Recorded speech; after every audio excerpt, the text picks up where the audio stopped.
Good afternoon, YouTube. Welcome to Fair Face Fail Productions. So today we're going to be talking about the Beta Xtrainer, and also we have a really awesome single track that's going to be kind of in the foreground here. This is probably one of my favorite trails out here in Colorado now. Nothing super hard, but it certainly is a fun trail. But today I really wanted to hit on the head. Like, I feel like the Beta Xtrainer just gets a lot of undue crap for really no reason. So, you know, one of my biggest frustrations when I talk to a lot of people about the Xtrainer, oh, the beginner bike, oh, the girls' bike or women's bike, whatever, right? We get a lot of that for the Beta Xtrainer. So I think the first thing I'm going to hit on the head really is, like, is the Beta Xtrainer just a ladies' girls' bike that is just super, you know, is it really that? I suppose is kind of the big thing. And the answer is no, really truthfully. My Xtrainer came from an individual who's a very experienced rider, and he loves his Xtrainer. He replaced it with a even newer one than the 2019 that I bought from him. And we love this bike because it is such a tractor. It's such a goat. It sits lower to the ground, and you can just really hard enduro with this thing, and it's an absolute blast. I know I have the gearing up a little higher on mine, so you can pretty much, you know, hop over, wheelie over anything that you need to through the whole trail or whatever. It's a very confidence-inspiring bike, and I think that's maybe why it kind of gets that reputation for, oh, hey, it's a beginner's bike.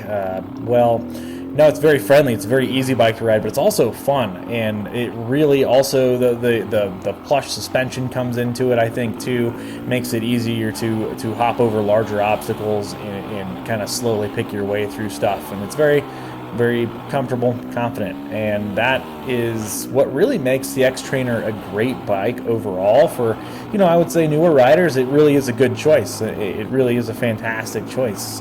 There's really not a lot of complaints about it. It has more than enough power and torque to get up anything. I've had the Xtrainer in the stupidest of places. I've seen Xtrainers in the stupidest of places. I've also seen them race at places like TKO. So you can do anything you want with the Xtrainer. Also, there's a lot of room to grow with an Xtrainer, which is super cool too. We'll hit that one in a little bit. But no, the Xtrainer is not just a ladies' bike that is, you know, just a new bike that you really can't enjoy as an experienced rider. It just isn't the case, and I've seen a lot of people really enjoy the bike that aren't new riders.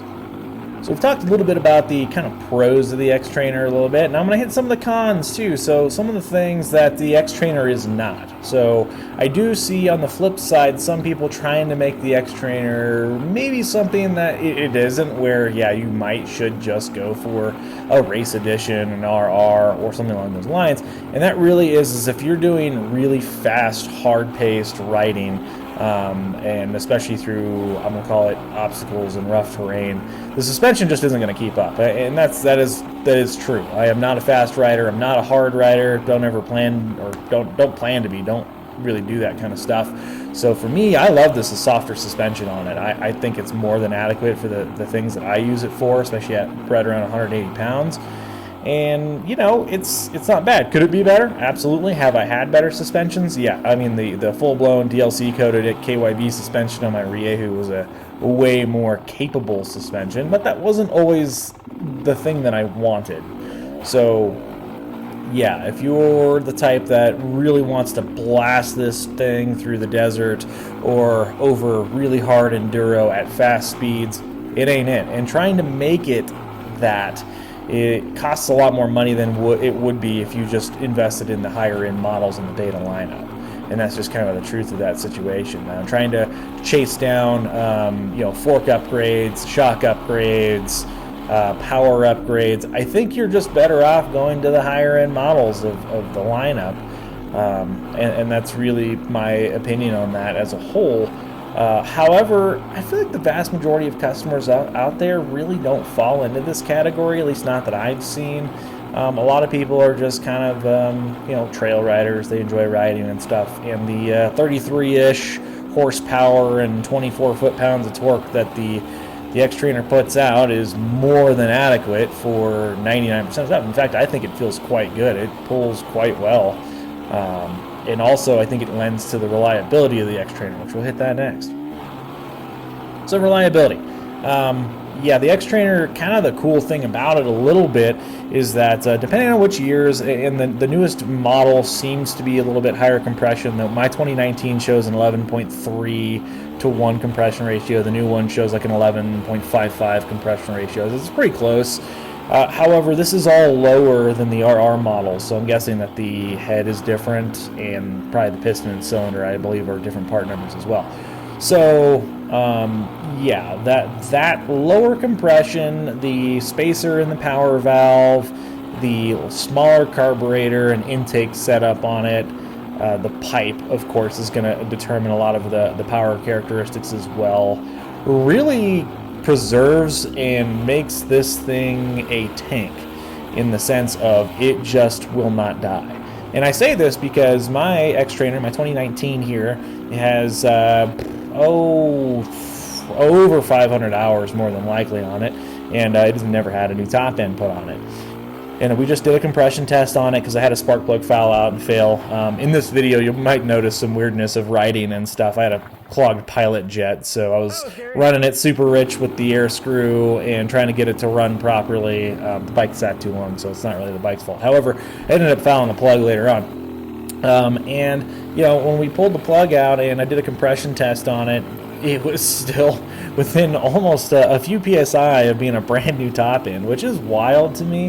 It was just, you know, I think it's simply because the way that we ride the bikes here in the lower RPM range, as well as just slower speeds in general, lower RPM, it really preserves the bike, and the lubrication stays quite well in there, and it just keeps on going. So I really go off of rebuilding two-strokes off of compression. Once they start to take a dive, you know, they drop down 20 PSI or whatever, I'd say between 20 and 30 PSI drop of known, then I go ahead and rebuild them. But, you know, it's funny, the Xtrainer just keeps on going. Every time I've tested it, it's been consistent and we'll just keep on going. So that's just how that has turned out so far, and it's been super reliable. The forks have been really good. There's only oil dampening on one side, the other side's a spring, so I clean out the fork seals every so often and they don't leak, and that's been great. So you know, change out the fork fluid every so often, but really overall the bike has just been a tank, and it just keeps going. It's the same motor as the regular 300 RR. There's just some spacers and some other things that they added to kind of detune and soften the power. And there are ways you can undo that. I don't really see the point of doing that personally, without just going to the other platform. But tons of guides out there, removing spacers, adjusting the power valve, getting to a higher compression head, blah, blah, blah. You know, sky's the limit there. It all is interchangeable, and that's super nice. Which brings to my next point, is that it does share the exact same parts as the 300RR lineup, as far as a lot of things. There are some, like I said, little differences through there, but it means that parts availability is easy. You can get stuff for them, rebuild them, piston kits, all that stuff is out there. The bike's easy to take apart in its, you know, cradle and frame to do a top end. So yeah, this will be a bike that lasts a long time, especially if you're a more mild rider. It'll just probably keep going forever. I really don't, you know, it's a beautiful thing for a cheap bike like this that's really good quality to offer so much and just be such a great option for everybody. So that's something to keep in mind with it too. And then that really kind of brings me to my next point, is the price point. I think my 2019 model year was like $7,500. I think they're $8,500 retail now, and you can probably get them a little bit cheaper. So it just depends. So we'll kind of see how that goes as time goes on. The price is still really good. And a very bored puppy in the background. I'll tell you what, 7-month-old puppies. But overall, the price point of the Xtrainer is really very approachable, and it really makes a great longevity in the bike. Another thing that, you know, some people hate for whatever reason, I don't understand, is the oil injection system on the Betas. I love it. In fact, I've never had any problems. Like I said, this bike has got 500 plus hours on it.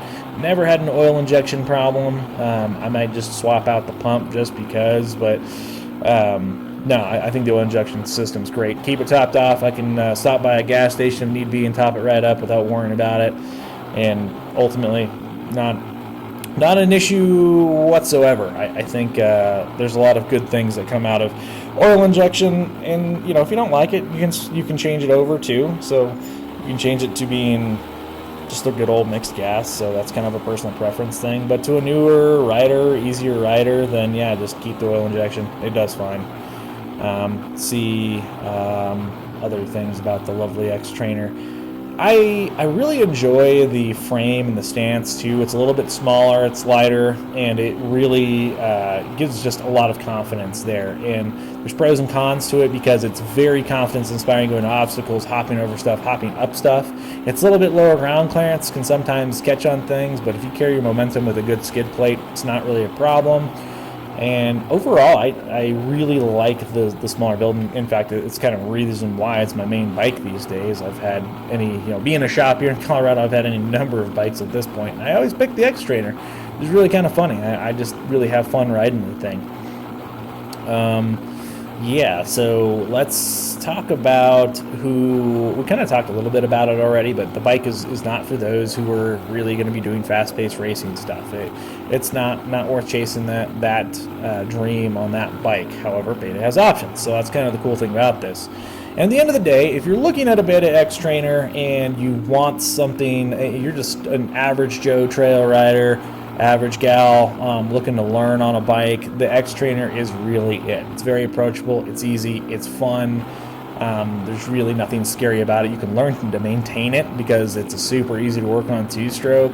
I feel like there's a lot of pros to this bike as a whole, and mine is street legal too, and here in Colorado I have it plated, so that's another great thing as well. There's plenty of accessories. IMS has a big gas tank for it should you want that. And yeah, there's just a lot of things that I really want to encourage people. Take a hard, long look at the Xtrainer. I think years ago when I bought my Beta 390 in 2018 for the 2019 model year, I really wish I had bought the Xtrainer. My local store had talked me out of buying the Xtrainer because, oh, well, you're an experienced rider. You're not going to enjoy that. That's not the bike for you. And they talked me into the 390. Which fine, I got a decent deal on it. However, knowing what I know now, the Xtrainer was it. That was the bike that I wanted. It was the bike for me. It's the bike that's easy, fun, light to ride. I don't worry about it really at all.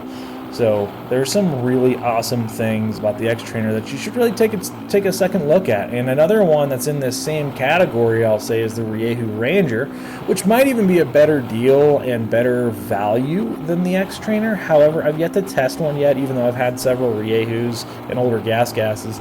I do want to test the Ranger at some point because I feel like that's one that might have a little bit more competent suspension, but still offer a lot of the same deal of what this bike really truthfully is in spirit, so to speak. So yeah, I think anybody out there, if you're looking at the bikes in this range, yeah, take a look at this the Xtrainer. It's really kind of a sweet bike. I love the new graphics on them too. In fact, I might be changing up the graphics on mine. She's been pretty beat to death at this point. And yeah, I'm on a plan on keeping going. I always kind of look at it, and I was wondering with this whole situation with the spark plug fouling and kind of dying on me if I was going to keep the Beta or if I was just going to get another one or what, but I really like it. It's really endearing to me, and I plan to keep it around. If you're one of those that's going to learn on one and then maybe you evolve past it, I highly recommend keep it stock and save your money. Ride the balls out of it, and then, sell it off in its stock state and get yourself an RR or Race Edition, whatever, X Pro, I think they got one nowadays, and get those instead of trying to burn, $2,000-$3,000 into a suspension. You're better off just selling the bike, using the money towards something that's really more for you. Those that I see disappointed in the Xtrainer often have tried to make it into something that the bike was never intended to be, and that is where you're going to be upset. So yeah, go ahead and take that for what it is, but that's my personal 2 cents on that situation. You got the wrong bike for the job, you're not going to love it. Go get the right bike for the job. And we evolve as riders. We all determine what we want, what we are going to be riding at the time, what bike is going to do what thing that we need it to. Like, for example, I wouldn't use an Xtrainer as a dual sport. Not that kind of a bike. I'm not going to be rocking it in 6th gear doing 40 or 50 on the road. Ain't nobody enjoy that on a two-stroke. However, I do keep my, you know, my old DR350 for dual sport stuff because it's awesome for that kind of a thing. But the DR350 is a fat pig when it comes to riding it on single track, so that's just not the bike for that. So this is my reason where, you know, there are bikes for certain things, and sometimes you just really kind of have to figure out what you're doing at that time and what bike really fits into that category. And the Xtrainer has its place. The upper end 300s definitely have their place. And it's important to kind of recognize that separation. So, but hey, thanks for watching, guys, and I hope you enjoyed the trail. This was a really fun trail for me to ride and get out there. Like I said, I was riding kind of weird in this whole video because the Xtrainer was running like butt. You know, that was just a pilot jet that was clogged, and I tried to band-aid it with the mixture screw, and it worked most of the day. for the most part, it worked okay. And then yeah, we got back and we ultrasonic cleaned everything in the carb and got it going. And then yeah, promptly fouled the spark plug after that. But yeah, thanks for watching, guys, and we'll catch you on the next one. Ferret Face out.